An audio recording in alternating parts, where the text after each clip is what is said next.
আল্লাহ রাব্বুল আলামিন বলেন, হযরত ইউসুফ নবী যেই মহিলার ঘরে লালিত পালিত ছিলেন, যে রানীর ঘরে, ওই মহিলা নিজ থেকে হযরত ইউসুফ নবীকে ফুসলাচ্ছিল, শলা দিচ্ছিল, কুমন্ত্রণা দিচ্ছিল।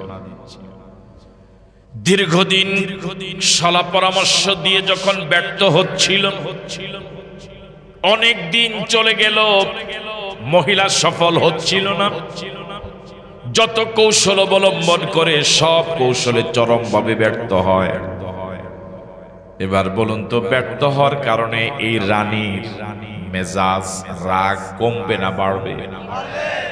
আওয়াজ তো এখনো বাড়ে নাই, কমবে না বাড়বে? কিছু কিছু রানী আছে খুব জিদি। জিদ বুঝেন? দেখেন বুঝে নাই, জিদ বুঝেন? ওই রানী চরম আকার ধারণ করলো তার জিদ। রাগী হওয়ারই তো কথা, জিদ বাড়ারই তো কথা, যে তুমি এটা কেনা গোলাম, আমার স্বামী তোমাকে কিনে এনেছে, আমি ওই স্বামীর রাজরানী, আমার ঘরেই তুমি লালিত পালিত হচ্ছ, আমার ঘরেই তুমি থাকছো, আমার কথা শুনছো না। রাগ হওয়ার কথা না? কথা বলেন, রাগ হওয়ার কথা না? ঠিক ওই রানীর অনুসারী যারা আছে গোটা পৃথিবীতে, তাদেরও কিন্তু একই জিদ, যে আমার বাবা দেশ স্বাধীন করেছে, দেশ আমার, আমি যা বলি তাই শোনা লাগবে। কথা বলে না? এটা বলে নাই?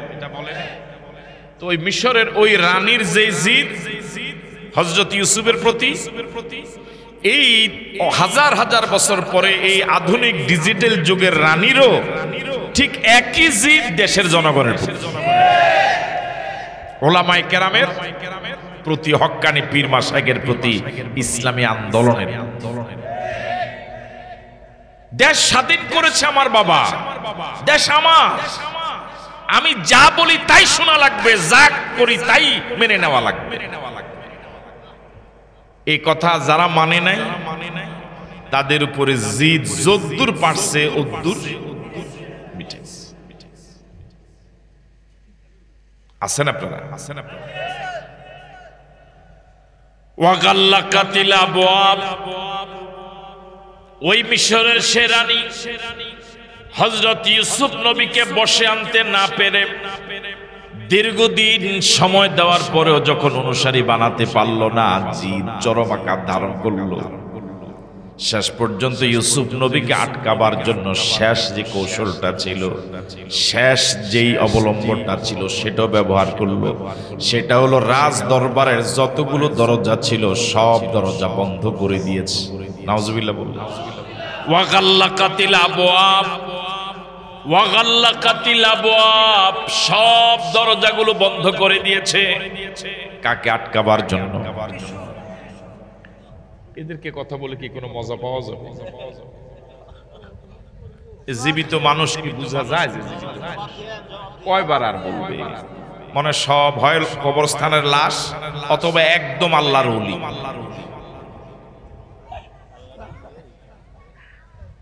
কয়জনকে আটকাবার জন্য বন্ধ করেছে দরজা? নাম কি? বন্ধ করেছে কয়জনে? নারী না পুরুষ?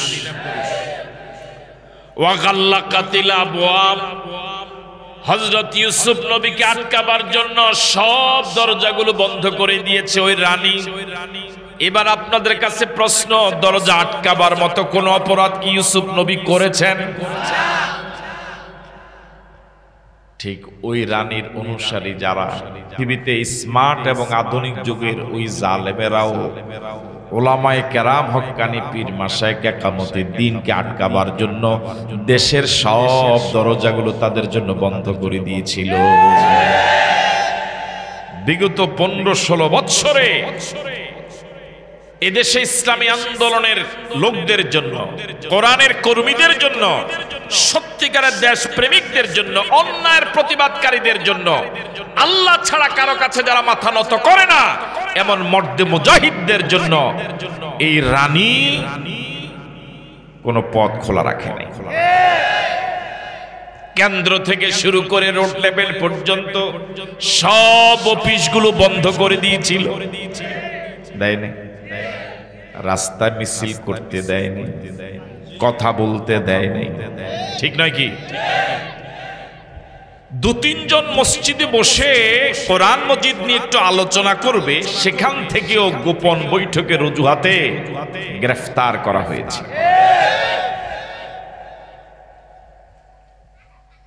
নিরপরাধ যে মানুষদেরকে মিথ্যা রায় দিয়ে দুনিয়া থেকে বিদায় করে দেওয়া হলো, তাদেরকে এদেশের ইমানদারদের চাহিদা অনুযায়ী জানাজা পড়তে দেওয়া হয়নি, বরং গায়েবানা জানাজা পড়েছে মুসলমানেরা, সেখান থেকেও জানাজা পড়ার অপরাধে গ্রেফতার করা হয়েছে। যে সন্তান বাবার জানাজার ইমামতি করেছে, ওই সন্তানকে জানাজার পরে গ্রেফতার করে গুম করে আয়না ঘরে রেখে ৮-১০ বৎসর অন্ধকার জীবনে বাধ্য করেছে। বিয়ের অনুষ্ঠান থেকে বরযাত্রীকে গ্রেফতার করে বিয়ের অনুষ্ঠানকে ভঙ্গ করে দেওয়া হয়েছে, ঠিক নয় কি? তারা কি মাজলুমদের জন্য কোন দরজা খোলা রেখেছে? কথা বলার, মিছিল করার, বৈঠক করার, সমাবেশ করার সব দরজা ওয়াগাল্লাকাতিল আবওয়াব, ওয়াগাল্লাকাতিল আবওয়াব, ওয়াগাল্লাকাতিল আবওয়াব। হাজার হাজার বছর আগে মাজলুম ইউসুফ নবীকে, নিরপরাধ নিষ্কুলুষ চরিত্রের, মাসুম চরিত্রের ইউসুফ নবীকে আটকাবার জন্য ওই রানী সব দরজাগুলো বন্ধ করে তার ক্ষমতা দেখাইছে। কি দেখাইছে? ঘর আমার, আমার জামাই দেশের রাজা, বুঝেন নাই? ঠিক হাজার হাজার বছর পরে ওই রানীর অনুগামী স্মার্ট যুগের রানীরাও সব দরজা মাজলুমদের জন্য বন্ধ করে ক্ষমতা দেখাইছে। সর্বশেষ আল্লাহর ক্ষমতা দেখাইছেন ৫ আগস্ট, ঠিক নয় কি? এবার বলুন তো, হযরত ইউসুফ নবীর জন্য দরজা খোলা না বন্ধ? তাহলে বোঝা গেল যুগে যুগে জালেমেরা মাজলুমদের জন্য বের হওয়ার, নিঃশ্বাস ফেলার, কথা বলার সব দরজাগুলো বন্ধ করে দেয়। এটাই জালেমদের চরিত্র। এটা কার চরিত্র? যুগে যুগে সব জালেমদের চরিত্র একই রকম। হলুদ চিনেন? হলুদ আপনাদের দেশে হলুদের রং কিরকম? সৌদি আরবে সাদা, হ্যাঁ একই রকম। লবণ খাইলে আপনার কাছে কেমন লাগে? আপনাদের কাছে? লবণের সব দেশে চরিত্র, হলুদের রং সব দেশে, গোটা পৃথিবীতে সব জালেমদের চরিত্র একই রকম। ওয়াগাল্লাকাতিল আবওয়াব। এবার বলুন, হযরত ইউসুফ নবীর জন্য দরজা খোলা না বন্ধ?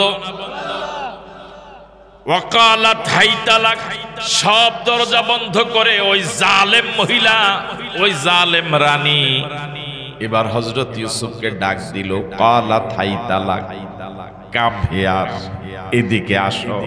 নাউজুবিল্লাহ। ওই রানী মনে করেছে দরজার সব বন্ধ, বের হওয়ার কোনো পথ নাই, এখন আমি যা বলি তাই শোনার লাগবে, সুতরাং ডাক দিয়েছে, হাইতালাক, এদিকে আস। উদ্দেশ্য ভালো না খারাপ? আরো জোরে বলেন। ক্বালা মাআযাল্লাহ ইন্নাহু রাব্বি আহসানা মাসওয়ায়া। অনুবাদ শোনার আগে বলেন আল্লাহু আকবার।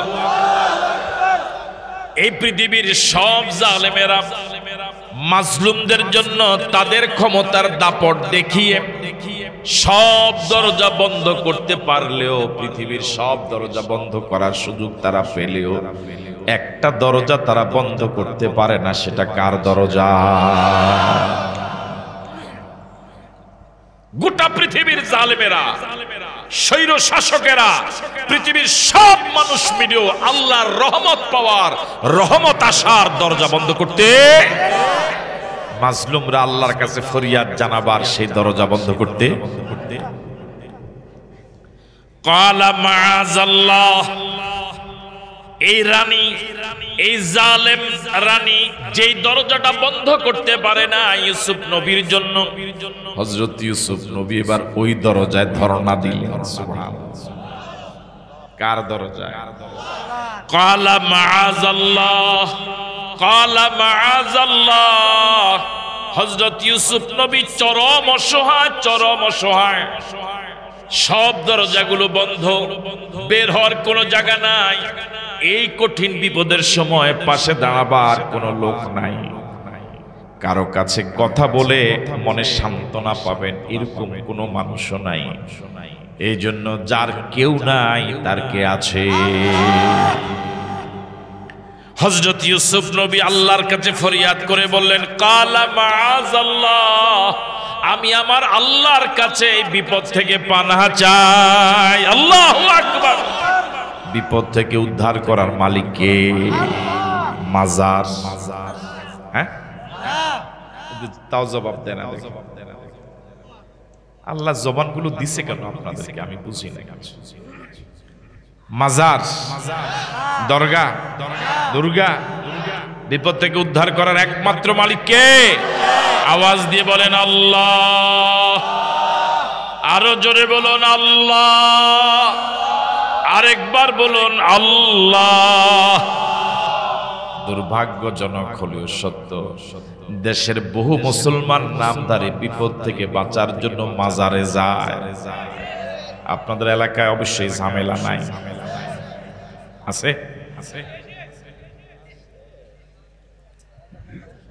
ক্বালা মাআযাল্লাহ ইন্নাহু রাব্বি আহসানা মাসওয়ায়া।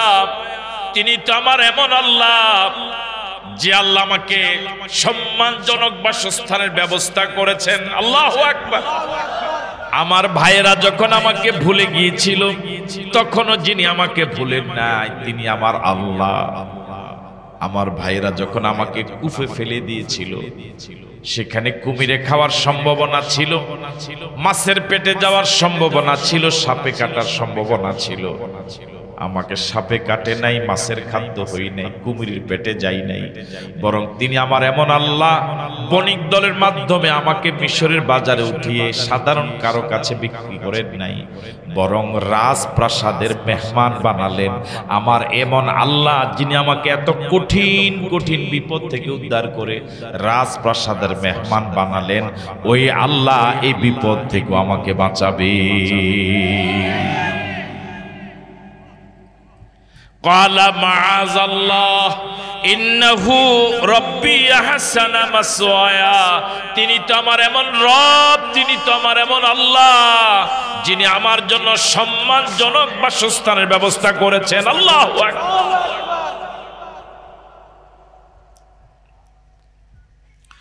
ইন্নাহু লা ইউফলিহুজ যালিমুন, ইন্নাহু লা ইউফলিহুজ যালিমুন। নিশ্চয়ই পৃথিবীতে জালেম যারা তারা কখনো সফল হয় না। আল্লাহু আকবার বলবেন। জুলুম এত বাজে জিনিস, এত খারাপ, এত জঘন্য, এত মারাত্মক যে জুলুম করে চূড়ান্ত সিদ্ধান্ত হলো সে কখনো সফল হবেই না।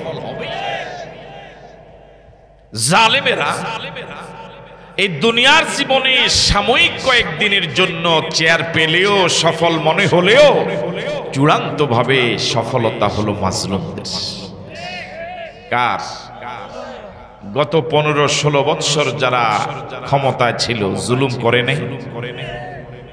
জবাবে তো বোঝা যায় করে নাই। মানে করছে? কম না বেশি? লিস্ট করে শেষ করা যাবে? হ্যাঁ, মাত্র 14-15 বৎসরের ব্যবধানে ওই জালেমের এখন সফল না ব্যর্থ? বিজয়ী না পরাজিত? ফেলেরও তো একটা কি আছে? এই ফেলের কোনো কি নাই? 27-28 পেয়ে তো ছাত্ররা ফেল করে, 25 পেয়েও ফেল করে। এটা কি 25 পেয়ে ফেল করার মতো? পৃথিবীতে এরকম একটা ইতিহাস আপনি দেখান যেই জালেমের প্রধান পালিয়ে যাওয়ার সাথে সাথে দেশের একটা জাতীয় মসজিদের ইমামও পালায়, সব এমপিরা পালায়, সব মন্ত্রীরা পালায়, সব নেতারা পালায়, এমনকি রোড লেভেলের গ্রামে গঞ্জের মসজিদ কমিটির ওদের সভাপতি সেক্রেটারিও পালায়। এরকম একটা উদাহরণ পৃথিবীতে দেখান যে একজন পালিয়ে যাওয়ার সাথে সাথে সবাই পালানো লাগে। তাহলে এদের এখন উচিত হবে, যে নারীর কারণে সবাইকে পালানো লাগে, ওদের সিদ্ধান্ত নেওয়া দরকার এই মহিলার সঙ্গ ত্যাগ করার জন্য। ঠিক নয় কি? যে রানী নিজের বিপদেই পালিয়ে গেল নিজে একা, কর্মী, নেতা, মন্ত্রী, এমপি, তার জন্য যারা 15 বছর নিঃস্বার্থভাবে কাটলো, ওদের বিপদের কথা একবারও ভাবলো না, ও এদের প্রকৃত বন্ধু নয়। সুতরাং এদের এখনই সিদ্ধান্ত নেওয়া দরকার। আর যদি এখনো এই বিপদের সময় যদি সিদ্ধান্ত নিতে ভুল করে, তাহলে তো কারো কিছু করার নেই।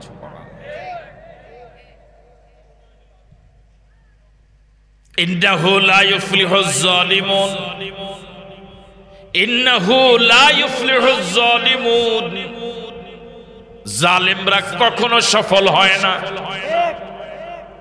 কি দোর্দণ্ড দাপট ছিল ওদের, লাগানো সাটানো পোস্টারের দিকে তাকিয়ে মন্তব্য করা তো দূরে, তাকালেও তো ভয় লাগে, না জানি তাকাইলে কোন মামলা হয়ে যায়। ঠিক না? কি একটা ভয়ের রাজত্ব কায়েম করেছিল। 56,000 বর্গ মাইলের প্রিয় বাংলাদেশটাকে একটা উন্মুক্ত কারাগারে পরিণত করেছে।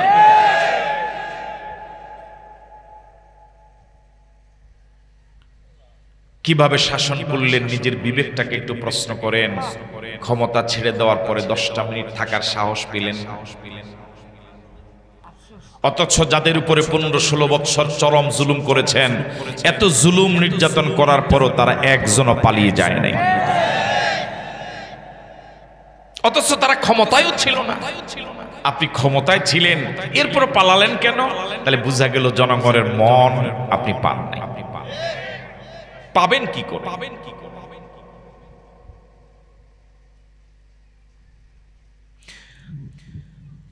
দেশের শ্রেষ্ঠ একজন ধনী, কি দাপট ছিল, কিন্তু পালানো লেগেছে দাড়িগুলো কামিয়ে, লুঙ্গি পরিধান, নদীপথ। হ্যাঁ, তাও তো আপনাদেরকে বন্ধু হিসেবে গ্রহণ করে, আপনাদেরকে তো বন্ধু, আপনাদের একজন বন্ধুকে সাথে নিয়ে। ঠিক নয় কি? আমার ভাইয়েরা, ওরা দেশের হাজার হাজার কোটি টাকা লুপাট করে, আমাদের টাকাগুলো লুপাট করে ওরা আঙ্গুল ফুলে কলা গাছ হলো। ওরা কি দেশের সম্পদ? ওরা কি দেশের বন্ধু না শত্রু? আমার ভাইয়েরা, আমরা জানতাম মানুষ বিপদে পড়লে মানুষ ভালো হয়, ঠিক না? এরকম অনেক মানুষের উদাহরণ আছে। একটা সময় সুস্থ অবস্থায় খুব বেশি নামাজ রোজা করতো না, কিন্তু অসুস্থ হয়ে গেছে, এখন আর নামাজ ছাড়ে না। আমরা শুনেছি, দেখেছি এরকম অসংখ্য উদাহরণ। একটা সময় দাড়ি ছিল না, এখন দাড়ি রেখে দিয়েছে। কিন্তু একটা দলই পেলাম যে দলের লোকেরা বিপদে পড়লে দাড়ি রাখে না, বরং দাড়ি কামায়। ঠিক নয় কি? ইন্নাহু লা ইউফলিহুজ জালিমুন, আল্লাহ জালেমদেরকে বিজয় দেন। ফেরাউনের কি দাপট ছিল গোটা পৃথিবীতে, আজ ফেরাউন কোথায়? গোটা পৃথিবীতে একজন মানুষ কি তার সন্তানের নাম ফেরাউন রাখবে? রেখেছে? শুধু ফেরাউন নয়, ওই ফেরাউনের চরিত্রে কিয়ামত পর্যন্ত যারাই আসবে, ফেরাউনের চরিত্রে যারাই আবির্ভূত হবে, ওই চরিত্রে যারা দেশ শাসন করবে, তাদের নাম যত সুন্দরী হোক, এই নামগুলো ফেরাউনের নামের মতো পচে যাবে। এই নামগুলো কেউ রাখবেন। গোটা বাংলাদেশের শ্রেষ্ঠ সম্পদ, গোটা পৃথিবীর মুসলমান ইমানদারদের হৃদয়ের মণিকোঠায় যার জায়গা, তাফসীর জগতের কিংবদন্তি মুকুটহীন সম্রাট শহীদ আল্লামা দেলার হোসেন সাঈদী এমন একটি সম্পদ, তাকে এত ভয় করলেন। 13 বছর এই নিরপরাধ মানুষটাকে জেলখানায় রাখলেন। সাঈদী সাহেবকে ভয় না করে সাঈদী সাহেবের স্রষ্টা আল্লাহকে যদি ভয় করতেন, কপাল এরকম ফুটতো না। সাঈদী সাহেব শহীদ আল্লামা দেলার হোসেন সাঈদী সাহেবকে যে ফাঁসির রায় দিয়েছিল, কি প্রতাপ ছিল, কি প্রভাব ছিল দেশের একজন বিচারপতি। ইন্নাহু লা ইউফলিহুজ জালিমুন, আল্লাহ জালিমদেরকে বিজয় দেন না।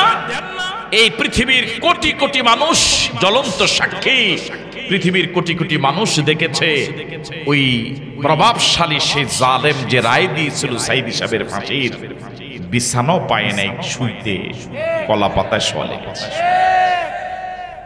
ইন্নাহু লা ইউফলিহুজ জালিমুন। ইনশাআল্লাহ এখন আছে না নাই? কথা বলেন, আছে? আগের মতোই আছেন? সুতরাং আমি আমার নিজেকে নসিহা করি, আপনাদেরকে নসিহা করি, মাজলুম হবেন, কখনো জালেম হবেন। কারোর প্রতি জুলুম করবেন না। নিজের মা বাবার সাথে জুলুম করবেন না, নিজের পরিবারের কারোর সাথে জুলুম করবেন না, নিজের ছেলে মেয়ের প্রতি জুলুম করবেন না, ভাই বোনদের প্রতি জুলুম করবেন না, পাড়া প্রতিবেশীর প্রতি জুলুম করবেন না। ভিন্ন দলের কেউ, ভিন্ন মতের কেউ, ভিন্ন ধর্মের কেউ কারোর প্রতি জুলুম করবেন, জালেম হবেন। ঠকে চলে আসবেন, মাজলুম হয়ে চলে আসবেন, তবু জুলুম করবেন না। রাজি আছেন? রাজি আছেন? জুলুম বড় খারাপ, বড় মারাত্মক, বড় বিপজ্জনক, বড় বিপজ্জনক। আল্লাহ তুমি আমাদেরকে জালেম বানাইও না, বলি আমিন। তাহলে আমরা মাজলুম হতে চাই, জালেম যেন না। কারোর প্রতি জুলুম করবেন না। 10 টাকা ঠকে আসেন, কারো 2 টাকা কাউকে ঠগাবেন, কাউকে জুলুম করবেন। অস্ত্রের আঘাত এটা শুকায়, অস্ত্র দিয়ে কেটে ফেললে, সেলাই করলে জোড়া লাগে। আবার অত্যাধুনিক অনেক সার্জারি আছে যেটা মিশে যায়, এখানে যে কেটেছে জোড়া হয়েছে বুঝা যায় না।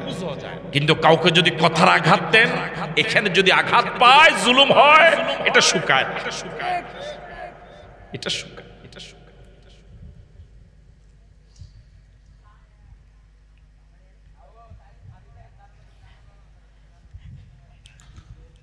ওয়ালাকাদ হাম্মাত বিহি ওয়া হাম্মা বিহা লাউলা আন রাআ বুরহান রাব্বিহি কাযালিকা লিনাসরিফা আনহু সুআ ওয়াল ফাহশা ইন্নাহু মিন ইবাদিনাল মুখলাসিন। আল্লাহু আকবার।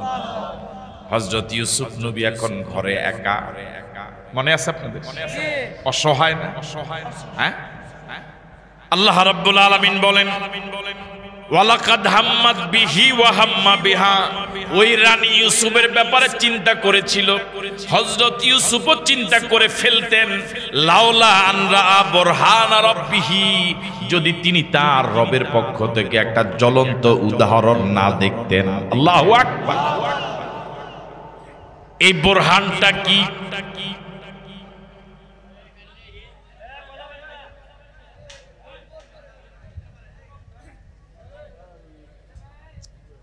এই উদাহরণটা কি, দলিল কি, তার অসংখ্য তাফসীর মুফাসসিরিন কেরাম তাফসীরে লিখেছেন। তার মাঝে একটা তাফসীর হলো, ওই রানী যখন দরজা বন্ধ করে হযরত ইউসুফ নবীকে ডেকেছে, এদিকে আসো, এমন সময় হযরত ইউসুফ নবীর নজর পড়েছে ওই রাজপ্রাসাদের ছাদের দিকে। কোন দিকে? ছাদের দিকে নজর পড়ে এবার তিনি দেখেন সেখানে একটা আয়াত লেখা, লা তাকরাবুজ জিনা, লা তাকরাবুজ জিনা, জেনা করা তো দূরের কথা, জেনার কাছেও যেও না। আল্লাহু আকবার। দ্বিতীয় তাফসীর হলো, মহিলা যখন ডেকেছে, ওই রানী যখন ডাক দিয়েছে, হযরত ইউসুফ নবীর হঠাৎ নজর পড়লো ওই রাজপ্রাসাদের দেয়ালে। এই দেয়ালে একটা মাটির পুতুল ছিল, মাটির মূর্তি ছিল। দীর্ঘদিন এই মূর্তিটাই, পুতুলটা খোলা ছিল, কিন্তু এখন হযরত ইউসুফ নবী দেখেন ওই মূর্তির উপর একটা পর্দা ঝুলানো। কি ঝুলানো? হযরত ইউসুফ নবী তখন রানীকে প্রশ্ন করলেন, এইতে পর্দা দিয়েছেন কেন? ওই রানী জবাব দিল, আমি তোমাকে সব দরজা রাজপ্রাসাদের বন্ধ করে ডেকেছি। আমি এই যে মূর্তিটা দেখছো, এটা আমার খোদা। নাউজুবিল্লাহ। আমি তোমাকে ডেকেছি, আমাদের এই কাজ যদি এই খোদা দেখে ফেলে লজ্জা লাগবে। চোর হইল মানু ভালো। আপনাদের এলাকায় মানুষ বলে না মানু বলে? মানু। চোর হইলেও মানব, ঠিক না? আপনারা খালি সব দোষ দেখেন, সব দোষ দেখেন, দুই একটা গুণ দেখেন না? এই যে দেশবাসীর সামনে, মিডিয়ার সামনে কত স্পষ্ট সত্যবাদী সত্য কথা বলে গেল যে আমার বাসার কাজের লোক 400 কোটি টাকার মালিক। হ্যাঁ, যে আমার বাসার কাজের ফিয়ন হেলিকপ্টার ছাড়া মানু ভালো। মানু এটা সত্য কথা বলছে, সব দোষ কি আর করছে, এটা সত্য কথা বলে গেছে। হযরত ইউসুফ আলাইহিস সালাতু ওয়াস সালাম যখন এই ব্যাখ্যা জানলেন, এটা আমার খোদা দেখে ফেললে কত লজ্জা লাগবে, এই জন্য উপরে পর্দা দিয়েছি। তখন হযরত ইউসুফ নবী বললেন, রানী, যেই মূর্তিকে আপনি খোদা মানেন, এই মূর্তি হাত পা নাড়াচড়া করতে জানে না, চোখ এদিক সেদিক নিতে পারে না। আপনি নিজে এক জায়গা থেকে আপনার খোদাকে আরেক জায়গায় না নিলে সে নিজেও যেতে পারে না। এরকম একটা নির্জীব খোদাকে যদি আপনি এরকম ভয় পান, আমি তো আমার এমন আল্লাহর গোলামি করি যে আল্লাহ দিন রাত প্রকাশ্য গোপনে সব দেখে। আপনি যদি নির্জীব একটা মাটির হাতে বানানো পুতুলকে এত ভয় পান, আমি আমার মালিক আল্লাহকে কি পরিমাণ ভয় পাওয়া দরকার। লাউলা আন রাআ বুরহানা রাব্বিহি কাযালিকা লিনাসরিফা আনহু সুআ ওয়াল ফাহশা। আল্লাহ রাব্বুল আলামিন বলেন, এই পদ্ধতিতে আমি অশ্লীলতাকে দূর করে দিয়েছিলাম। কেন করেছিলাম? ইন্নাহু মিন ইবাদিনাল মুখলাসিন। ইউসুফ সাধারণ কোনো মানুষ নন, ইউসুফ নবী আমার মুখলেস বান্দাদের একজন। সুবহানাল্লাহ। ওয়াস্তাবাকাল বাবা ওয়া কদ্দাত কামিসাহু মিন দুবুরিন ওয়া আলফায়া সাইয়্যিদাহা লাদাল বাব। দরজা খোলা না বন্ধ? আপনাদের জবানও তো বন্ধ। দরজা খোলা না বন্ধ? তাফসিরে মুফাসসিরগণ লিখেছেন, মোট ওই রাজপ্রাসাদে 12টা দরজা ছিল। কয়টা দরজা? ওই রানী কয়টা দরজা আটকাইছে? যদি 24টা দরজা থাকতো, 24টা, সব দরজা বন্ধ। হযরত ইউসুফ কি জানেন? হযরত ইউসুফ কি জানেন না যে দরজা বন্ধ? জানে। জানার পরেও আল্লাহর উপরে ভরসা করে এই বদ্ধ দরজার দিকে তিনি দৌড় দিয়েছেন। আরো জোরে বলেন আল্লাহু আকবার। আমি আপনি কি দিতাম? বলতাম দেখি দরজা বন্ধ, এর দৌড় দিয়ে লাভ। আল্লাহর উপরে ওনার আস্থা কত পার্সেন্ট? হ্যাঁ, 100-এর উপরে যদি কিছু থাকে। ওয়াস্তাবাকাল বাব। হযরত ইউসুফ নবী বদ্ধ দরজার দিকে দৌড় দিলেন। কার উপরে ভরসা করে? দরজা জালেমেরা মাজলুমদের জন্য যত দরজা বন্ধ করুক, মালিক ওই দরজাগুলো খোলার ক্ষমতা রাখে কি রাখে না? ওয়া মাইয়াত্তাকিল্লাহা ইয়াজআল লাহু মাখরাজা। যে ব্যক্তি আল্লাহর উপরে পরিপূর্ণ ভয় রাখবে, পরিপূর্ণ ভয় করবে, আল্লাহ রাব্বুল আলামিন তার বের হওয়ার সব দরজা খুলে দিবে। আল্লাহ রাব্বুল আলামিন হযরত ইউসুফ নবীর জন্য ওই জালেম মহিলার বদ্ধ করা সবগুলো দরজা এক এক করে খুলে দিলেন। এবার বলুন তো, হযরত ইউসুফ নবী দরজা খুলে দরজার দিকে যখন দৌড় দিলেন, ওই রানী কি দাঁড়িয়ে থাকবে না পিছনে পিছনে দৌড়াবে? দৌড়াবে। একটু মনোযোগ দেন। ওই রানীর যদি আকল থাকে তাহলে সে দৌড়াবে, আর যদি বেআক্কল হয় তাহলে দৌড়াবে। বুঝতেছেন কথা? তার কারণ তার যদি কমন সেন্স থাকে, আকল থাকে, সে চিন্তা করবে দীর্ঘদিন তার পিছনে সময় দিয়েছে অনুসারী বানাতে, দরজা বন্ধ করেছি আটকাতে। যদি তার কমন সেন্স থাকে, সে আর পিছনে দৌড়াবে না, যে সব চেষ্টা কি হয়ে গেল, ব্যর্থ হয়ে গেল, এখন আমার উচিত হবে দাঁড়িয়ে যাওয়া। ঠিক নয় কি? আর যদি কমন সেন্সহীন হয়, ব্যাককল হয়, তাহলে কি দিবে? এবার বলুন তো, জালেম নারী হোক পুরুষ হোক, জালেমরা আকলওয়ালা হয় না ব্যাককল হয়? হ্যাঁ, আপনাকে দেশে শব্দটা কয়নি, ব্যাককল কয়নি। যদি কমন সেন্সহীন না হতো, তাহলে বিগত 15-16 বছর এই ইসলামী দলের বিরুদ্ধে ব্যাপারে যত সময় দিয়েছে, নিজের দলের পিছনে এত সময় দেয়নি। দিছে? ফাঁসিতে নিচ্ছে অনুসারী বানাতে, কথা বলে না কেন? মামলা দিয়েছে অনুসারী বানাতে, ঘর বাড়ি জ্বালিয়ে দিয়েছে, উত্তরবঙ্গে বুলডোজার দিয়ে বাড়িগুলো মাটির সাথে মিশিয়ে দিয়েছে কথা শোনাতে, মাথা নত করতে পেরেছে। যদি কমন সেন্স থাকতো যে জেলে দিলাম, মামলা দিলাম, বাড়ি ঘর জ্বালিয়ে দিলাম, ইমামতি চলে গেল, দাওয়াত বন্ধ হলো, ফাঁসি দিলাম, এত জুলুম করার পরে এবার যদি কমন সেন্স থাকতো যে দমন করতে পারি না, এবার আমার থেমে যাওয়া দরকার, থামছে না নিষিদ্ধ করছে? কথা কয় না কেন? থামছে না আরো আগাইছে? আরো আগাইছে।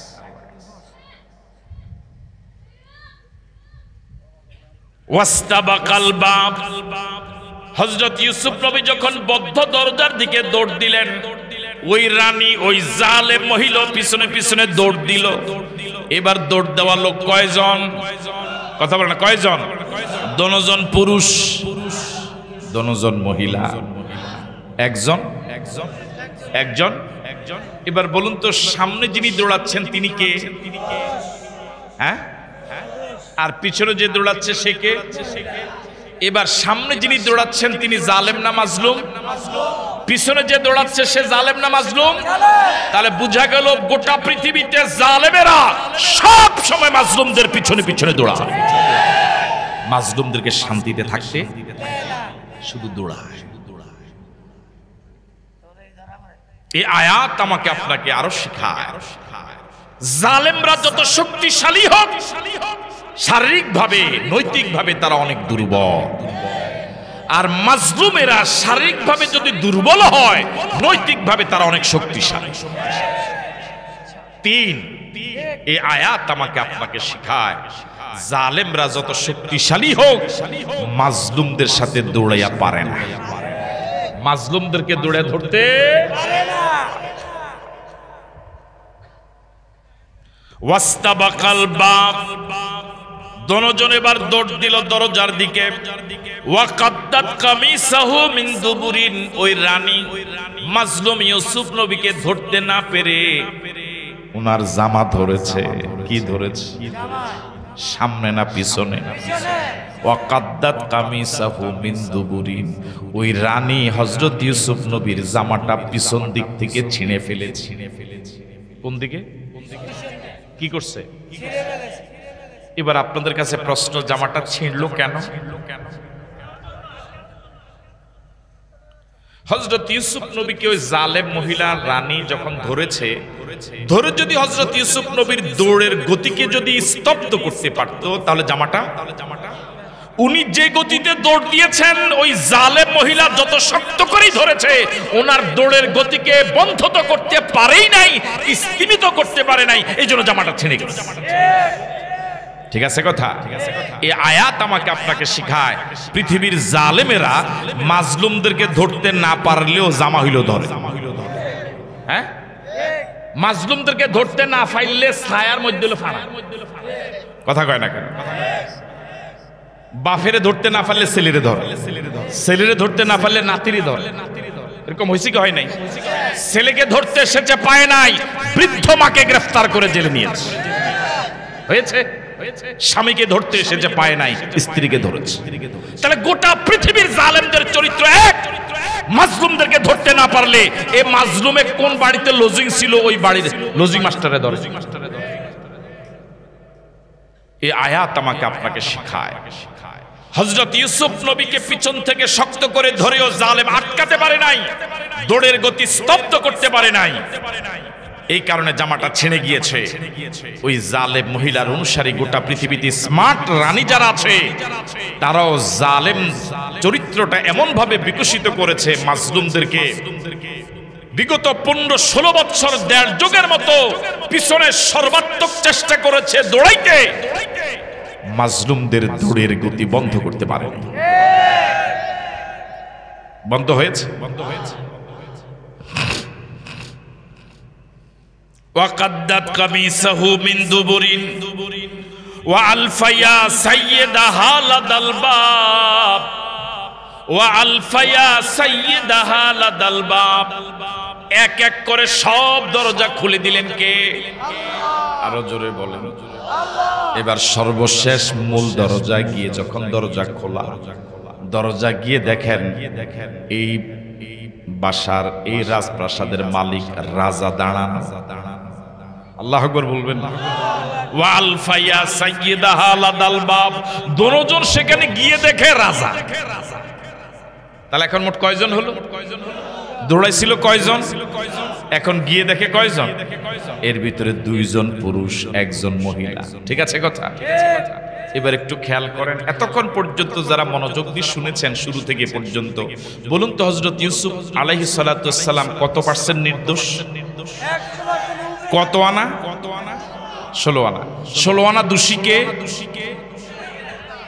কত % দোষী মহিলা? সন্দেহ আছে? 16 আনার উপরে যদি কোনো আনা থাকে ওই আনার দোষীকে। দেখেন যখন নিজের স্বামীকে দেখলো 1 সেকেন্ড দেরি করে নাই, পোল্ট্রি লইলে। কি লইলেছে? পোল্ট্রি। বুঝেন? মানে এতক্ষণ এতদিন এত বছর যত অপরাধ করছে সব অপরাধ হুজুরের। সব অপরাধ কার? আরো জোরে বলেন। দেখেন স্বামীকে দেখা মাত্র যে এত অপরাধ করলো, নিজের অপরাধ স্বীকার না করে সব অপরাধের বোঝা চাপাই দিল কার ঘাড়ে? ওয়া আলফায়া সাইয়্যিদাহা লাদাল বাব। যখন স্বামীকে দেখলো দরজায়, কালাত, এবার ওই রানী স্বামীকে বলছে, মনোযোগ আছে আপনাদের, মা জাযাউ মান আরাদা বিআহলিকা সুআন। যে ছেলে তোমার পরিবারের সাথে খারাপ কাজ করতে চায়, নাউজুবিল্লাহ বললেন, অশ্লীল কাজ করতে চায়, নাউজুবিল্লাহ বললেন। কথাটা কত % সত্য, কত % মিথ্যা? জোরে বলেন, কত % মিথ্যা? কত আনা মিথ্যা? কোন সন্দেহ আছে? একেবারে ডাহা মিছা কথা, কাঁচা মিছা কথা।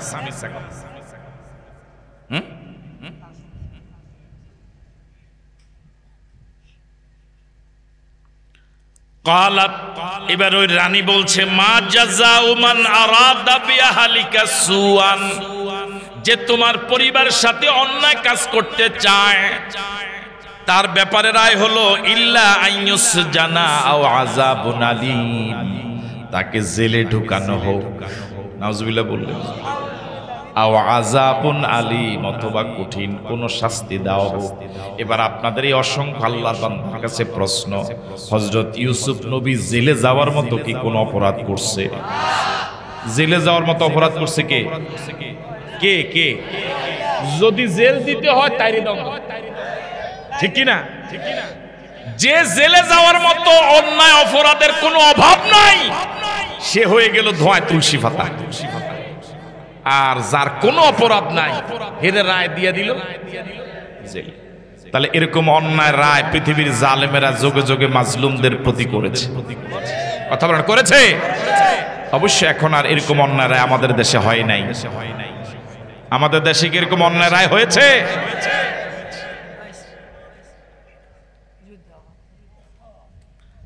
এবার আপনাদের কাছে প্রশ্ন, এই মহিলা কি ওই মিশরের বিচারক? কারো রায় দেওয়ার কি অধিকার তার আছে? তার কি কোনো ক্ষমতা আছে? চেয়ারম্যান মেম্বারগিরি আছে? ক্ষমতা থাকলে তার জামাই রেছে, সে রায় দিল কেন? তাহলে বুঝা গেল যুগে যুগে যার পাওয়ার নাই হেও ক্ষমতার দাফট দেখাইয়া হেও পাওয়ার দেখায়। এমপির সাথে ফটো একটা তুললা গাছের মধ্যে ঝুলিয়ে রাখছে, হের দাফটে তো এলাকা থাউন যাচ্ছে। হ্যাঁ, কার কার খুঁটির জোরে? নেতার। এই রানিয়ে এই যে রায়টা দিল নিরপরাধ মানুষের ব্যাপারে, জেলের রায় দিয়ে দিল, কার খুঁটির জোরে? কার? তাহলে যোগে যোগে যাদের কোনো ক্ষমতা নাই তারা ক্ষমতাবানদেরকে ব্যবহার করে মানুষের প্রতি জুলুম করে, ঠিক নয় কি? জেলে যাওয়ার মতো হাজারবার অপরাধ, হাজারবার জেলে যাওয়ার মতো অপরাধ করার পরেও জাতির সামনে আমার প্রশ্ন, আমার অপরাধটা কি? হ্যাঁ, আল্লাহর ওলি।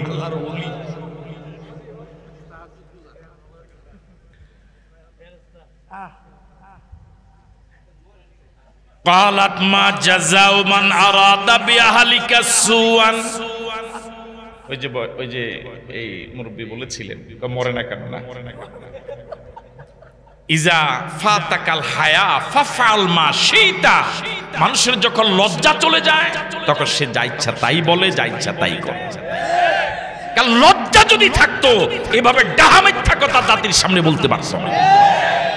বাদশা এখন বিপদে পড়ছেন যে স্ত্রী কয় ইউসুফ দোষী, ইউসুফ কয়।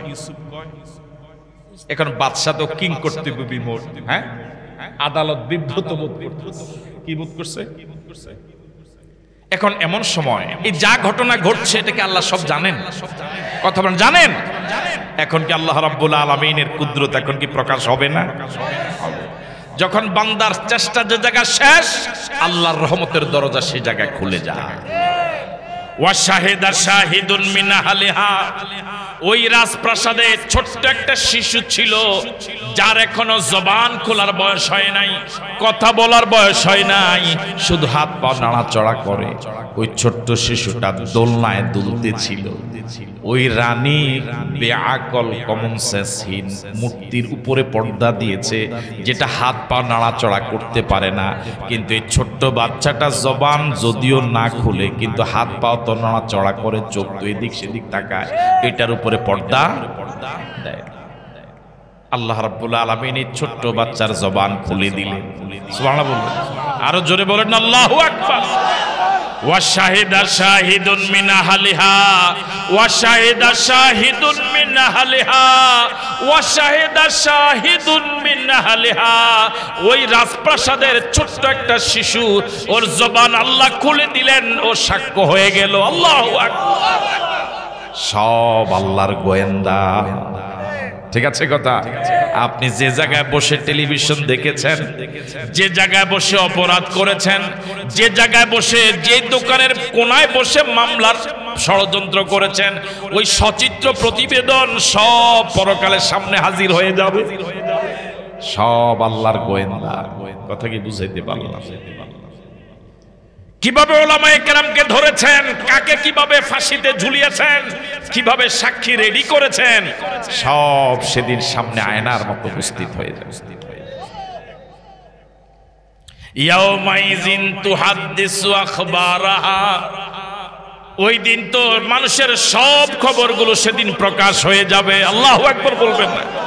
এই রানী হযরত ইউসুফ নবীর ব্যাপারে যত জুলুম করেছে, যত ষড়যন্ত্র করেছে, ওই রানী তো মনে করেছে বেঁচে গিয়েছে। কথা কয় না কেন? কিন্তু এখানে যে ছোট্ট শিশুটা সাক্ষী হয়ে দাঁড়াবে, কাল হয়ে দাঁড়াবে, গলার কাঁটা হবে, সে ধারণাও করে নাই। কথা কয় না কেন? যারে আমি নিয়োগ দিলাম, আমার আত্মীয় বটে, সে এসে বলবে চলে যান, এটা তো আমি কল্পনা করিনি। কথা কয় না কেন? আছেন আপনারা, গেছেন? যারে আমি কি দিলাম, আপনি মনে বুঝতেছেন, যারে আমি নিয়োগ দিলাম এবং আমার খুব কাছের আত্মীয়, খুবই বিশ্বস্ত, আস্থা সেই উনি এসে বলতেছে ৪৫ মিনিট। কয় মিনিট? উনি বললেন তুমি বলো কি? কয় এটাই কথা। আমি জাতির উদ্দেশ্যে একটু কথা বলে যাই। কয় জাতির জীবনে বহু মিথ্যা কথা কইছেন, আর দরকার নেই। তো 45 মিনিট কেন? কয় ছাত্ররা ওই জায়গা থেকে যে রওনা হয়েছে আপনার এখান পর্যন্ত আসতে লাগবে 45 মিনিট। যদি এর আগে আপনি না যান আমাদের কিছুই করার নাই, লাশ হওয়া লাগবে। ওই দিন নাকি পত্রিকা এসেছে 16 পদের রান্না তিনি রান্না করেছিলেন। কয় পদের? 16 পদ খেতে পারেনি। আল্লাহ যে আছে। আপনারা তো বলতেন, আমরা তো বলতাম না যে অবস্থা কিসের 41, যতদিন বাঁচে, ঠিক না? এমনকি চলে যাওয়ার পরেও মানুষ দেখলো, কোটি কোটি মানুষ যে চলে যাচ্ছে বিমানে, চলে যাচ্ছে সব হেলিকপ্টারে, এরপরও কয় আসলে গেছে। এরপর কি হয়নি?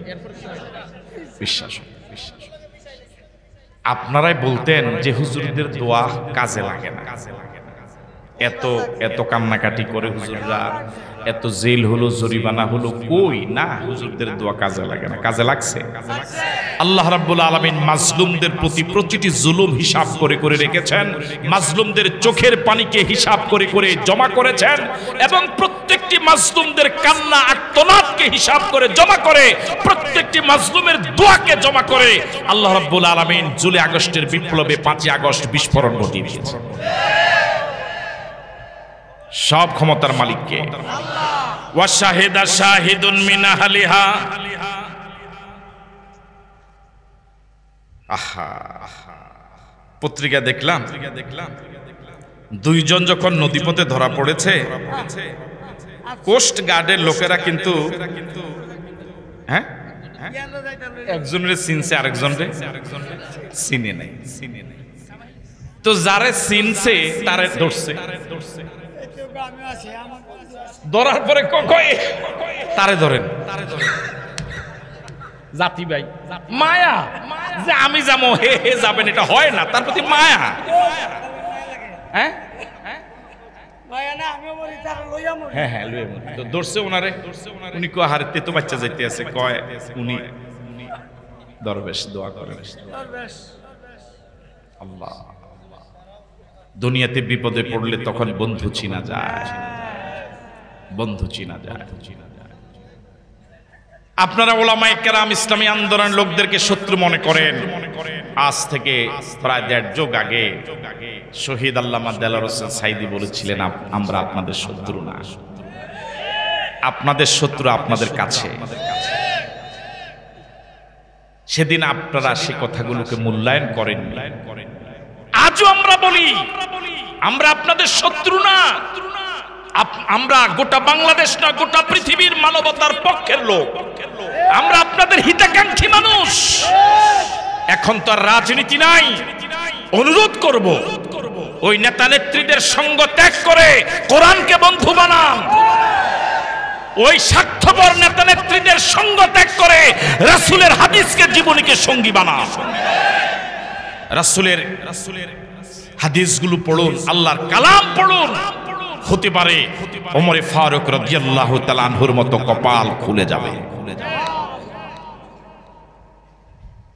তখন আপনার কাছে মনে হবে যাদের পিছনে এতদিন ঘুরেছেন তারা আপনাদের জীবনের চরম শত্রু ছিল। যে বন্ধু একজন বিপদে পড়লো, সে ধরা পড়লো, সে তো আরেকজনকে দেখায় না দিল পারত। কথা বলেন, তাহলে সে দেখাই দিল, সে কিসের বন্ধু? ওরা আপনাদের বন্ধু নয়।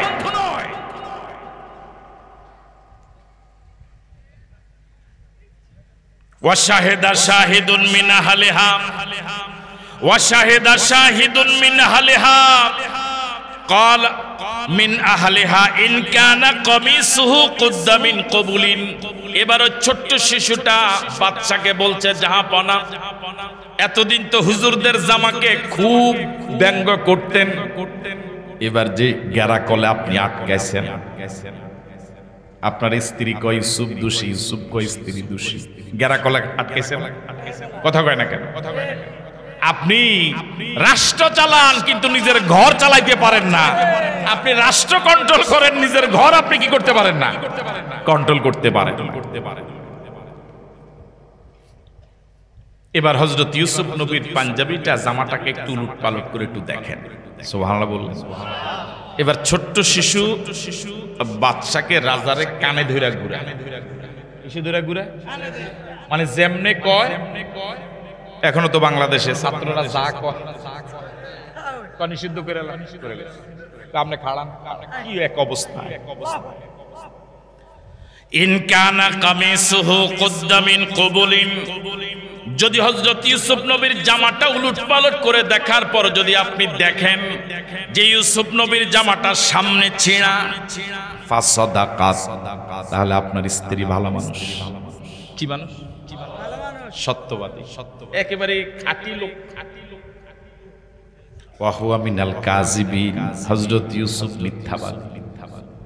আর ওয়াইন কানা কামিসুহু কুদ্দা মিন দুবুরিন, হযরত ইউসুফ নবীর জামাটা উলটপালট করে দেখার পর যদি আপনার নজরে ধরা পড়ে জামাটা সামনে ছেঁড়া নয়, জামাটা পিছনে ছেঁড়া। ওয়াইন কানা কামিসুহু কুদ্দা মিন দুবুরিন, যদি দেখেন জামাটা পিছন দিক থেকে ছেঁড়া, ফাকাযাবাত, মন্ত্রীর বউ হইলেও রাজার বউ হইলেও তাই মিথ্যুক। কি কথা কয় না কেন? ওয়া হুয়া মিনাস সাবিকিন, হযরত ইউসুফ নবী কেনা গোলাম হলেও, অসহায় হলেও, এখানে আপনজন কেউ না থাকলেও হযরত ইউসুফ নবী সত্যবাদী। জোরে বলেন আল্লাহু আকবার। হযরত ইউসুফ নবী অসহায় কিন্তু তিনি সত্যবাদী। আর ওই রানী বাদশার মেয়ে স্ত্রী কিন্তু মিথ্যাবাদী। ঠিক নয় কি? দেশে বহু মানুষ এরকম আছে, গরিব, তিন বেলা পেট পুরে খেতে পারে না, গরিব মানুষ, প্রচন্ড অভাবী, কিন্তু চুরি করে না, আছে না? আবার দেশে এরকম বহু মানুষ আছে, বহু নেতা আছে, টাকার অভাব নাই, কারি কারি টাকা, রাশি রাশি টাকা, হাজার কোটি টাকার মালিক, অভাব নাই, কিন্তু এরপরও চুরি করে।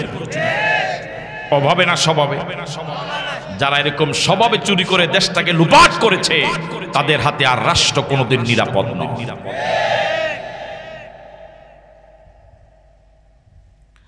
ফালাম্মা রাআ কামিসাহু কুদ্দা মিন দুবুরিন,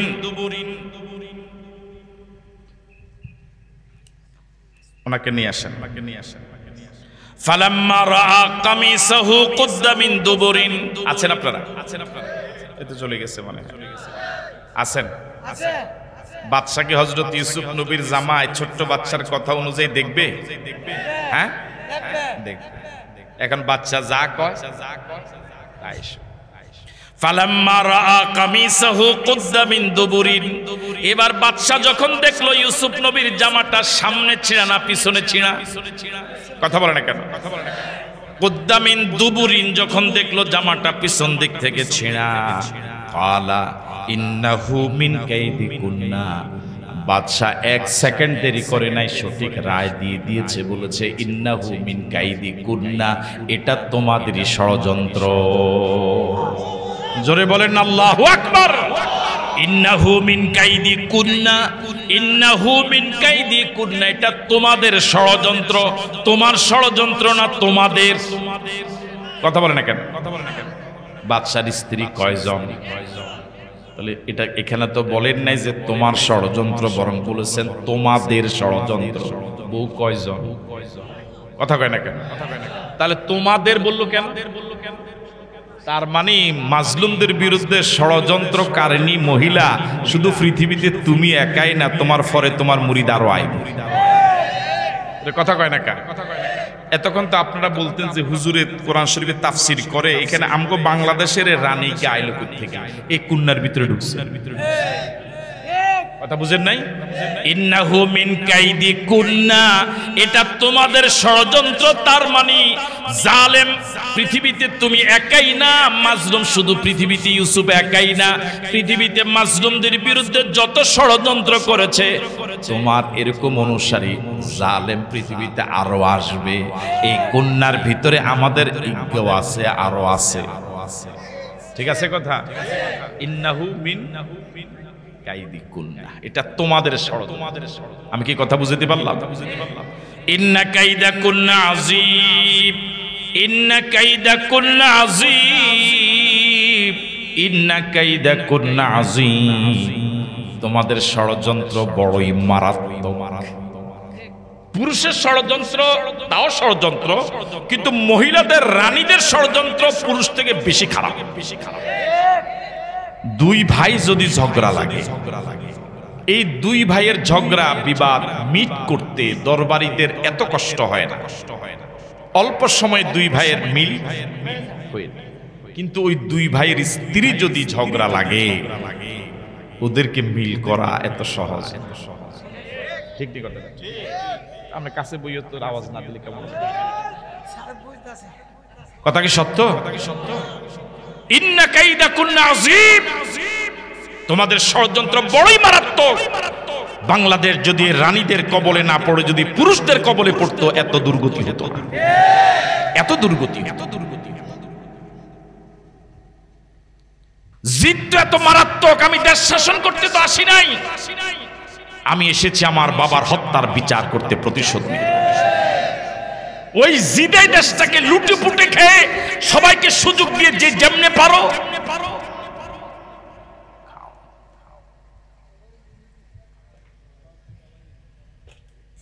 গোটা দেশকে আপনি পাকিস্তানি বানিয়েছিলেন, বলেছেন সবাই পাকিস্তানি। এতদিন তো এত জুলুম করার পর পাকিস্তান তো কেউ যায় নাই, আপনি ভারত গেলেন কেন? কেন গেলেন সেখানে? সেখানে আপনার কি? সেখানে আপনার কি? দেশটাকে ভারতের করদ রাজ্যে পরিণত করেছেন, অঘোষিত অঙ্গরাজ্যে পরিণত করেছেন।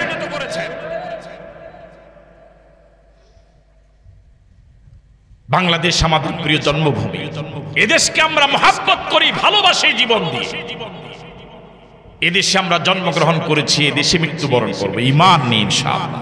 আল্লাহর কাছে ফরিয়াদ করি, আল্লাহ যতদিন বেঁচে থাকি ইসলামের উপর বাঁচার তৌফিক দাও, যেদিন মরে যাবে ঈমান নিয়ে মরার তৌফিক দাও। বৈষম্য বিরোধী ছাত্র আন্দোলন, তারা এক দফার আন্দোলন সফল হয়েছে, বাংলাদেশ কিন্তু এখনো বৈষম্য মুক্ত হয়নি। ঠিক নয় কি? আমরা কি চাই আমাদের জন্মভূমি বাংলাদেশ বৈষম্য মুক্ত হোক? এই অপরাধ, এই জালেমদের কবল থেকে বাংলাদেশ মুক্ত হোক, এটাকে আমরা চাই। ইনসাফ ভিত্তিক বাংলাদেশ প্রতিষ্ঠিত যদি করতে হয়, বৈষম্যহীন বাংলাদেশ যদি করতে হয়, মানব রচিত মতবাদ দিয়ে নয়, মানুষের আইন দিয়ে সম্ভব নয়। আইন লাগবে আল্লাহ। কার আইন লাগবে? কোরআনের আইন দিয়ে বাংলাদেশ পরিচালিত না হলে পরে, কোরআনের রাজ কায়েম না হলে পরে, বিশ্বাস করুন মানুষের তন্ত্র মন্ত্র দিয়ে কোনদিন ইনসাফ ভিত্তিক রাষ্ট্র প্রতিষ্ঠিত করা যাবে না। আমরা কি চাই আমাদের প্রিয় জন্মভূমি বাংলাদেশ কোরআন দিয়ে চলুক? এটাকে চাই, সবাই চাই। কারা কারা চাই দুহাত তোলা দেখান।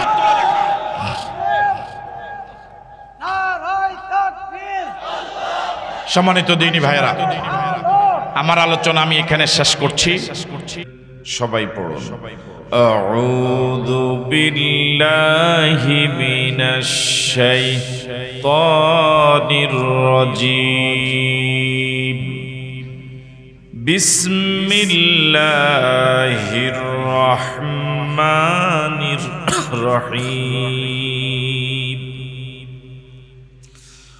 وراودته التي هو في بيتها عن نفسه وغلقت الأبواب وقالت هيت لك قال معاذ الله إنه ربي أحسن مثواي إنه لا يفلح الظالمون.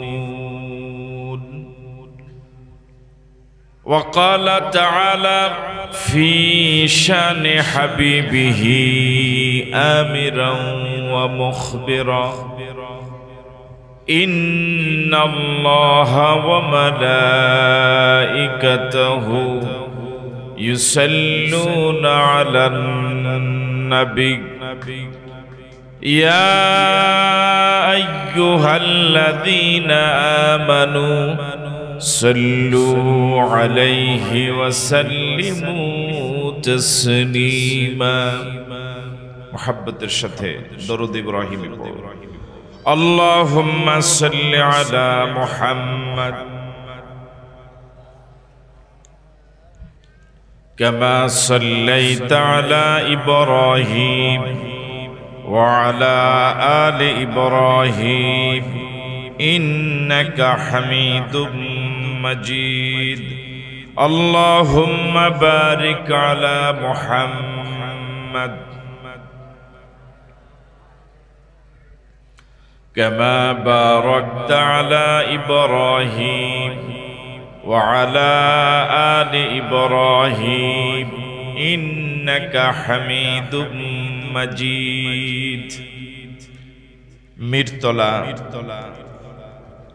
মোল্লাবাড়ি যুব সমাজের উদ্যোগে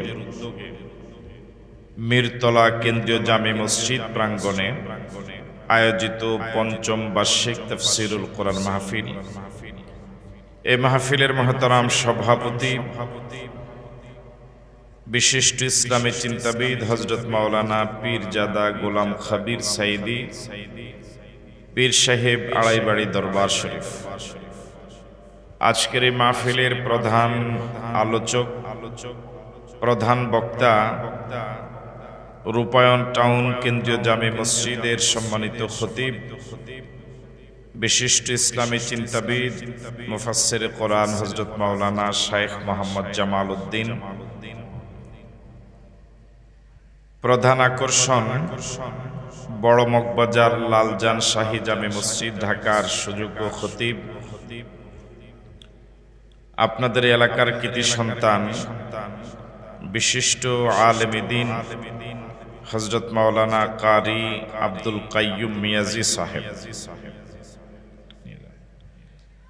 বিশেষ বক্তা অত্র মসজিদের সম্মানিত পেশ ইমাম ও খতিব হযরত মাওলানা মুফতি মুনাব্বির হোসেন সিদ্দিকী, আমন্ত্রিত হাজরাত উলামায়ে কেরাম, আইম্মায়ে মাসাজিদ, মুরব্বিয়ানে ইজম, প্রিয় যুবক বন্ধুরা, ব্যবসায়ী ভাইরা, পর্দার অন্তরালে শ্রবণরতা শ্রদ্ধেয়া মা এবং বোনেরা, আসসালামু আলাইকুম ওয়া রাহমাতুল্লাহি ওয়া বারাকাতুহু। আপনারা সকলে কেমন আছেন? যারা ভালো আছেন তারা মেহেরবানি করে একটু সামনে আগান। যারা ভালো আছেন সুস্থ আছেন তারা মেহেরবানি করে একটু সামনে আগান। আর যিনি খুব বেশি অসুস্থ, যে আপনি সামনে আসলেই বড় অসুস্থ হয়ে যাবেন আরো বেশি, আপনি না আসলেও চলবে।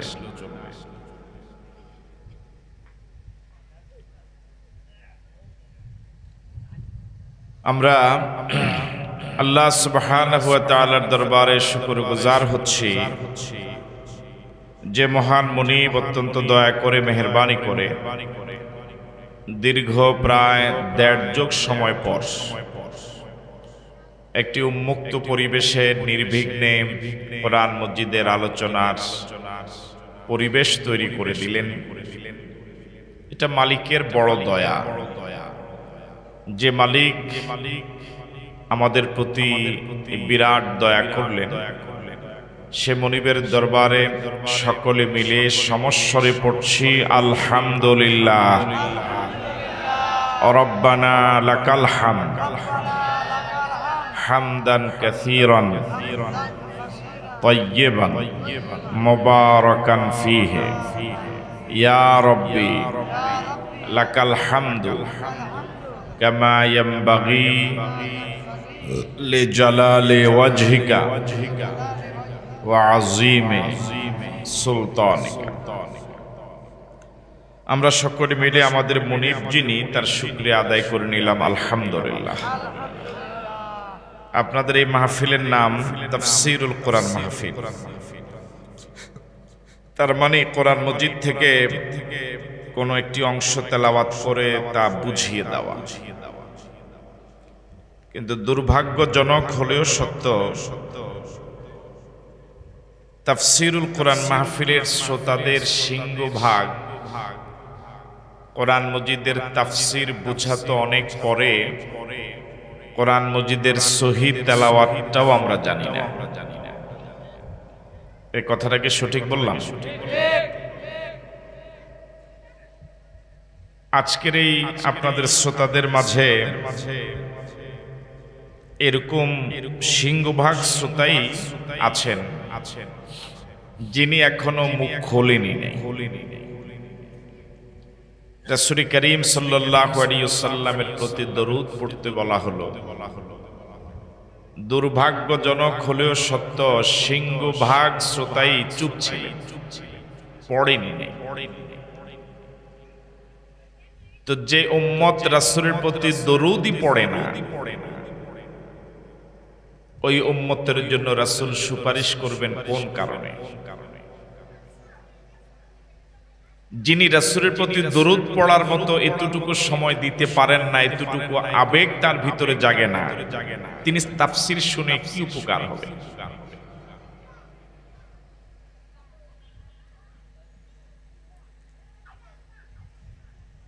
আমাদের দেশে সিংহভাগ শ্রোতা তাফসীর মাহফিলের আমার ধারণা কোরআন মজিদের সহিহ তেলাওয়াতটাই পর্যন্ত শিখেননি। আমি কি কথাটা সঠিক বললাম? সবাই বলেন। যিনি কোরআন মজিদের তেলাওয়াতই জানেন না, তিনি কি কোরআন মজিদের অনুবাদ জানবেন? তাফসীর কিছু বুঝবেন? যেই ছেলেটি প্রাইমারি স্কুলে পড়লো না, নুরানি মাদ্রাসায় পড়লো না, অক্ষর জ্ঞান যার নেই, যে বাংলা রিডিং পড়তে জানে না, তাকে যদি আপনি ইউনিভার্সিটির কোনো ক্লাসে নিয়ে বসিয়ে দেন, সে কি ওই ক্লাসের কিছু বুঝবে? ওই ক্লাসের শিক্ষক এবং ওই সিলেবাস সম্পর্কে তার ধারণা ভালো হবে না খারাপ হবে? আমার মনে হয় এই কারণেই কোরআন মজিদের তাফসীর শোনার পরে যিনি তেলাওয়াতই জানেন না, এই জাতীয় শ্রোতারাই মন্তব্য করে যে হুজুর তাফসীর করেননি, ওয়াজ করেনি, এর বরং রাজনীতি করছে।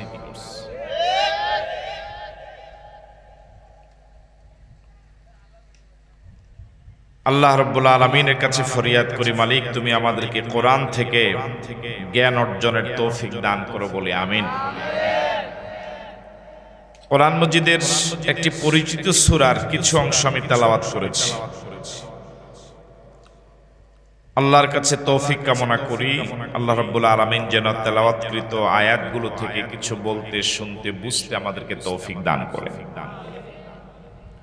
আপনাদের প্রতি অনুরোধ থাকবে মনোযোগ দিয়ে শুনুন এবং জবানটা খুলে মাঝে মাঝে যখন জবাব দেওয়ার প্রয়োজন হবে, আশা করব সকলেই স্বতঃস্ফূর্তভাবে জবাবটি দিবেন। আমরা যে সূরা থেকে কথা বলবো ইনশাআল্লাহ, ওই সূরার নাম ইউসুফ। সূরার নাম সবাই বলতেছে? সূরার নাম ওই দেখেন, এই জোয়ান মানুষ ও বলেন একদম জিন্দা ওলি হয়ে বসা আছে। সূরার নাম, এই সূরাতে আয়াত রয়েছে 12টি, আয়াত রয়েছে 111। কয়টি আয়াত? এই সূরাতে রুকু রয়েছে 12টি, ক্রমিক নাম্বার 12।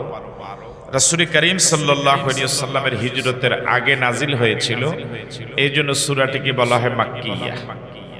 আমি আরেকবার বলছি, সূরার নাম ইউসুফ, আয়াত 111, রুকু 12, ক্রমিক নাম্বার 12, সূরাটি মাক্কি। জবাব পাওয়া যাবে ইনশাআল্লাহ। সূরার নাম সবাই বলেন, আবার বলেন। আয়াত, রুকু, ক্রমিক নাম্বার, সূরাটি মাক্কি না মাদানী? এবার এভাবে বলুন, কোরআন মজিদের 12 নম্বর সূরায় কয়টি আয়াত? ওই সূরায় কয়টি রুকু? ওই সূরাটি মাক্কি না মাদানী? এবার সবাই একসাথে বলুন সে সূরাটির নাম। হযরত ইউসুফ আলাইহিস সালাতু সালাম সৌন্দর্যের পিরামিড ছিলেন। আল্লাহ রাব্বুল আলামিন গোটা পৃথিবীর অর্ধেকটা সৌন্দর্য দিয়ে শুধু তাকে সৃষ্টি করেছিলেন। এত সুন্দর ছিলেন তিনি। হযরত ইউসুফ নবী জন্মের পরে শিশুকালেই জুলুমের শিকার হয়েছিলেন। ওনার প্রতি যারা জুলুম করেছিলেন তারা দূরের কেউ নয়, অপরিচিত কেউ নয়, একদম কাছের মানুষ, পরিচিত জন, নিজের ভাই। কুফে ফেলে দিয়েছিলেন। আল্লাহ রাব্বুল আলামিন সেখান থেকে তাকে উত্তোলন করে বণিক দলের মাধ্যমে মিশরের বাজারে বিক্রির ব্যবস্থা করে। হযরত ইউসুফ আলাইহিস সালামকে মিশরে যিনি কিনলেন, তিনি মিশরের সাধারণ কোনো জনগণ ছিলেন না। তিনি মিশরের আজিজে মিশর ছিলেন, অর্থমন্ত্রী ছিলেন, ধনাঢ্য মানুষ, ক্ষমতাবান মানুষ। হযরত ইউসুফ নবীকে কিনে তিনি তার স্ত্রী রানীকে নিয়ে বললেন, হযরত ইউসুফ নবীর চেহারা, তার ভদ্রতা, তার আচরণ, তার অমায়িক ব্যবহার, মার্জিত আচরণ, স্বভাব চরিত্র সব দেখে ওই আজিজ মিশর বুঝতে পেরেছিলেন এই ছেলেটা বিক্রি হওয়ার মতো নন, কোন ষড়যন্ত্রের কবলে পড়েছে। এই জন্য তিনি তার স্ত্রীর কাছে, রাজ রানীর কাছে গিয়ে বললেন, এর সাথে কেনা গোলামের মতো আচরণ করবে না, বরং এর সাথে ভদ্র আচরণ করবে। সুবহানাল্লাহ বললেন। একটি দীর্ঘ ইতিহাস হযরত ইউসুফ নবী, তার নামে একটি সূরাই নাজিল করলেন আল্লাহ। এই দীর্ঘ ইতিহাসটি আল্লাহ রাব্বুল আলামিন আমাদেরকে শোনাবার কি প্রয়োজন? শোনাবার প্রয়োজন এই যে যুগে যুগে যারা মাসুম ছিলেন, নিরপরাধ ছিলেন, তাদের উপরেই অপরাধীরা দোষ চাপিয়েছে। আছেন আপনারা? কথা বুঝতেছেন? যে যত বড় অপরাধী, যত বড় জালেম, কখনোই এই মানের অপরাধী এবং জালেমেরা নিজের দোষ, নিজের অপরাধ স্বীকারও করে না। এবং আধুনিক যুগের কিছু অপরাধী তো এমন যে সে যে অপরাধ করছে এটা সে জানেও। এই জন্যই অবলীলায় জাতির সামনে প্রশ্ন করে যে আমাকে যে পদত্যাগ করতে বলে আমার দোষটা কি? বুঝতেছেন আমার কথা? যে জাতির কাছে আমার জানতে চাওয়া যে আমার অপরাধটা কি। যুগে যুগে এরকম জালেমেরা, এরকম অপরাধীরা নিজে সব অপরাধ করার পরেও নিজের অপরাধ খুঁজে পায় না, বরং নিরপরাধ মানুষের উপরে অপরাধের বোঝা, অপরাধের দোষ চাপিয়ে দেয়। এই কথাগুলো রব্বুল আলামিন কোরআন মজিদের সূরা ইউসুফে খুব চমৎকার ভাবে তুলে ধরে আমাকে আপনাকে সতর্ক করছেন, অপরাধীদের চরিত্র যুগে যুগে এমনই হবে, সুতরাং অপরাধীদেরকে চিনতে হবে। জুলুম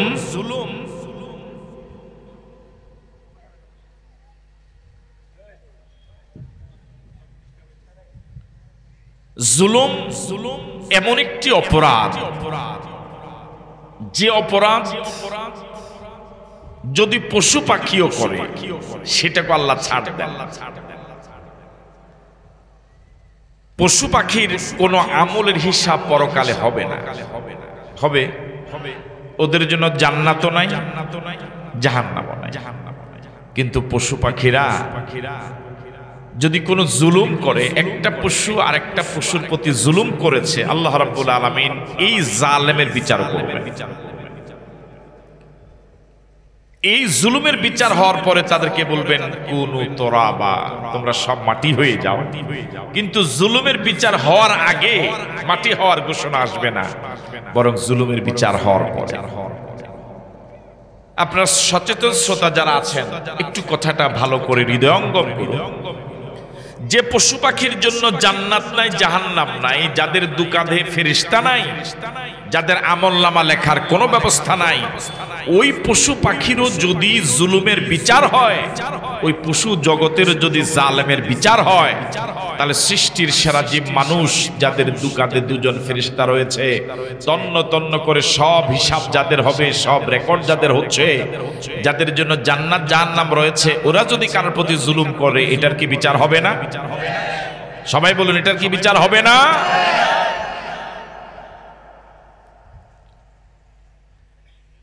দেখুন সেই ঘটনাই আল্লাহ রাব্বুল আলামিন সূরা ইউসুফে কিভাবে বলছেন। হযরত ইউসুফ আলাইহিস সালাতু ওয়াস সালাম যেই মহিলার ঘরে, যে রানীর ঘরে,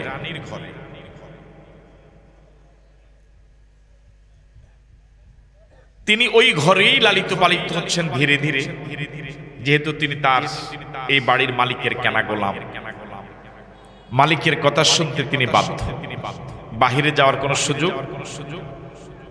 হযরত ইউসুফ আলাইহিস সালাতু ওয়াস সালাম একে তো সৌন্দর্যের পিরামিড, সৌন্দর্যে ভরা, যৌবনে ভরা, ওই রানীর কুনজর পড়েছে হযরত ইউসুফ নবীর প্রতি। দীর্ঘদিন পর্যন্ত হযরত ইউসুফকে সলা দিচ্ছিল, কুপরামর্শ দিচ্ছিল, নিজের কথা শুনতে বাধ্য করার জন্য যত কৌশল আছে ওই রানী সব কৌশল অবলম্বন করেছে, কিন্তু কোনোভাবেই হযরত ইউসুফ নবীকে অনুসারী বানাতে, আপনাকে আমার কথা বুঝতেছেন? এরপর কি জবাব দিবেন না? কোনোভাবে হযরত ইউসুফ নবীকে অনুসারী বানাতে পারছে, এই কথা আল্লাহ পাক বলছেন। وراودته التي هو في بيتها عن نفسه وغلقت الأبواب وراودته التي هو في بيتها عن نفسه